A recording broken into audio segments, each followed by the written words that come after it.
Ladies and gentlemen, welcome back. So, pretty excited. Put a little sneak peek, I guess you could say. It's not really a sneak peek. Put it up yesterday, just a quick little clip. So, I ran out yesterday and picked up a lift. And boy, is she one heck of a beautiful bow. So, very similar here to obviously the same kind of color scheme and setup. So I did go with a 29.5. It's running 80-pound mods. This is running 75 for everybody who's already seen me shooting this for a little bit now.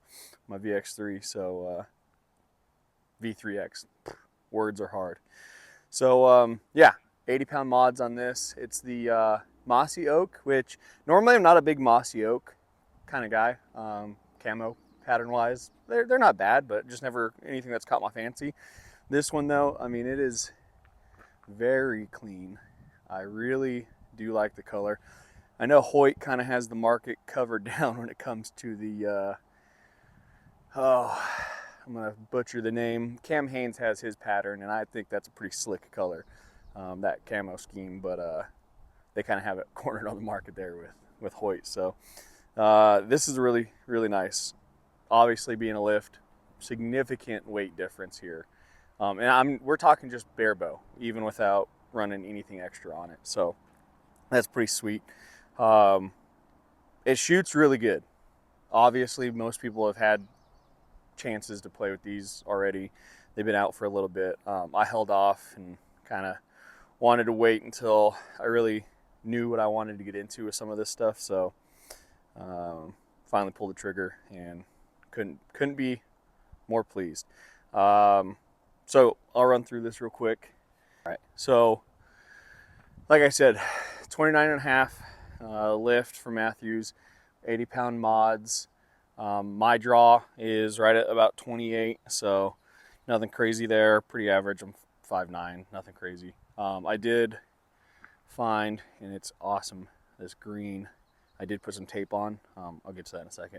So anyways, running an XL axle, whatever you want to say. I've heard it a couple different ways, but XL, that's what I know it as. It does have very similar to my UltraView single pin with a 2-stack in there. So very similar shooting concept wise, bigger housing. Wanted to build this out. This is going to be my hunting rig. This is going to be short, light, fast, specifically to get out and be able to get heavier packs in and out and not worry about bow weight. Ounces equal pain. If you know it, you know it. Getting through. Did go with a Q80, pretty standard. I already have a Q80, when older. This is the new. It's not the Mathews Q80. It's the same thing. They just put their own name on it. They charge you for the name. I wasn't worried about it, but it does have the it's the Ultra integrated MX2. It's got the micro adjustments, which is pretty slick. Super cool rest, very user friendly as far as getting those adjustments in. So that part's pretty slick. And then I got this. If you haven't seen this before, I got turned on to it from a couple of videos I was watching on review stuff. But the Trilock Hunter XL stabilizer kit, it's a front and back bar, comes in a kit. You don't have to piece a front and back bar together. And it comes with your offsets. So if you want to run that back bar, you can already get the system in one full package. Pretty good price point on it is what it is. It's not anything crazy terrible, but it's a great hunting style from XL. And again, had it in green, was super pumped about that. Everything came together super clean. Shout out to my people over there at Screaming Eagle. They're freaking awesome. If you are in southern or interior Alaska, it doesn't matter. They have a shop in Fairbanks. That's where I've been going for years. They have a shop, their main store down here in Wasilla. Go over, go see them. They're phenomenal. Chris, the owner, one of the best dudes. He knows his stuff. All his employees are top notch. They will hook you up front, top, in and out, left, right, up and down. They got you. So they also have a phenomenal selection of what is in stock. I'm a Mathews fan, but they do have tons of other bows. They know what they're doing with them, so go hit them up. They're fantastic. I kept nothing crazy, kept the same peep as what I'm already shooting on my V3X, the same Raptor. Thought about maybe trying a ham ski. If I do a ham ski, I'm gonna put it probably on that. So the goal now for the V3X, that's gonna be my target bow. That's gonna be what I'm gonna just simply keep tuned and ready to go and dialed in for 3Ds. Getting more into 3D stuff, pretty excited with kind of like seeing how well I can shoot with those. So that's gonna be dedicated into those. It does have some weight. It's super stable. You guys have seen the other videos. If not, go back and check some of those out. I can keep a pretty tight group with it. I'm really pleased. The Ultra View that I've rigged up on that shoots phenomenal. A little bit different getting used to this. It is a bigger housing, and the pin, don't quote me because I'm going to say it wrong. I'll look at it and put it in here. The pin sizes are different. Ultra View, I got the smallest I could. Again, I don't want to misspeak. I'll put it in on exactly which one I'm running in there. But yeah, the only thing I kind of have to really look into, I swapped out the quiver mount on the V3X to the Lift. It is obviously from my other bow. It mounts, it fits, it works, it's Mathews, it integrates. But I kind of feel like I want to try to go ahead and run the Ultra Slim on here. So it's the fixed Ultra Slim quiver that you can get for Mathews as well. So I do have to go back, get some more arrows for this, and probably pick that up along the way. So and speaking of that, for arrows, I am running these still on the V3X. Not going to change there. The gold tip, the Pierce Kinetics. These are in a 340. It has that AE Hunters, the Max Hunters, and a 3 with a left helical. They shoot great. I can't complain. They are freaking phenomenal. All right, and then what I'm going to go ahead and do with the Lift here, I only got a half dozen. I was really just wanting to make sure they spined out and everything matched up as well as I could get it to. So these, again, are going to still run. I do like them. They're a little bit loud, but again, that same AE Max Hunter 3 in a good left helical. I like this kind of color configuration. It's really easy to see on target. It's really easy to see with the backdrop, even with the changing colors going through spring into summer here. These are the RIP TKOs as well, 300s. I kind of was like right there talking yesterday at the shop, right there on the cusp with a 28-inch draw shooting. These are cut a little bit longer than what I have on my other arrows for the V3X. So they're just over 28. We're kind of like right there looking at the chart, 300 to a 250. These seem like they're spining out just fine, so I think I'll probably be good to run just the 300. I only got a half dozen yesterday to just kind of get things tuned in. I'll swing back by, go say hi to the good folks over there, and get the other 6 to even out a good dozen. But played around last night once I got back over here for a little bit, just to kind of tinker, get a rough idea on sight tape and kind of things like that. Hammered it out this morning. Sight tape seems to be pretty spot on. I'm not gonna really worry about anything further than what the sight tape already has. Obviously, I showed on the other video, I made my own sight tape on the V3X. That was simply because I wanted to be able to punch as far as I could, try to be as accurate as I could with every small nuance, and it's worked out really well. This, again, being a hunting rig, I'm not going to get too crazy. I have the preset tape, discard the 14 here. It's actually 15, like it shows up top. The 14 is a plate underneath.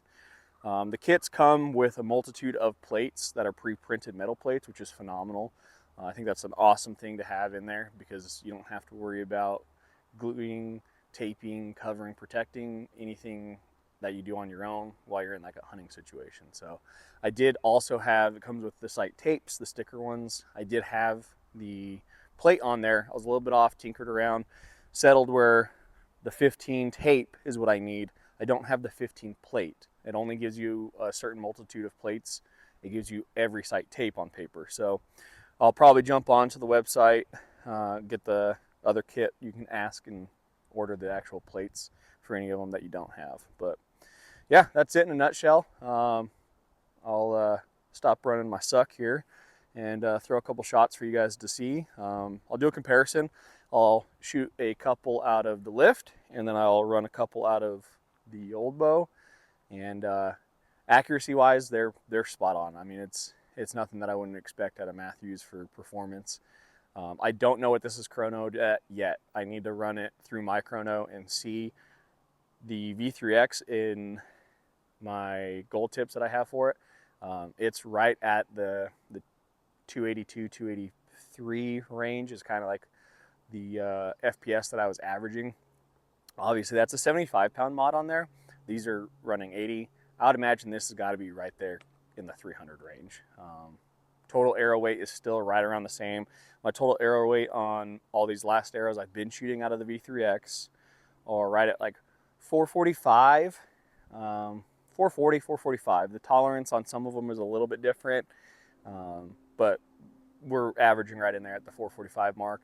I made up this half dozen last night for the TKOs on the Lift. Weighed all those out because they're a touch longer. That carbon adds that little bit of extra. All of the TKOs that are coming through on the Lift are averaging right at like the 450 to 455. So we're right around like 10 grains heavier, nothing crazy. So I still think it's probably gonna be pushing right around 300, maybe just sub, but I'll chrono it and we'll get into that into some other video on another day. But I got the Coyote set up down here. Yeah, we're right at 50. So I'll see how this looks in comparison, let you guys kind of hear it, feel it out, and give me your feedback. Tell me what you guys think.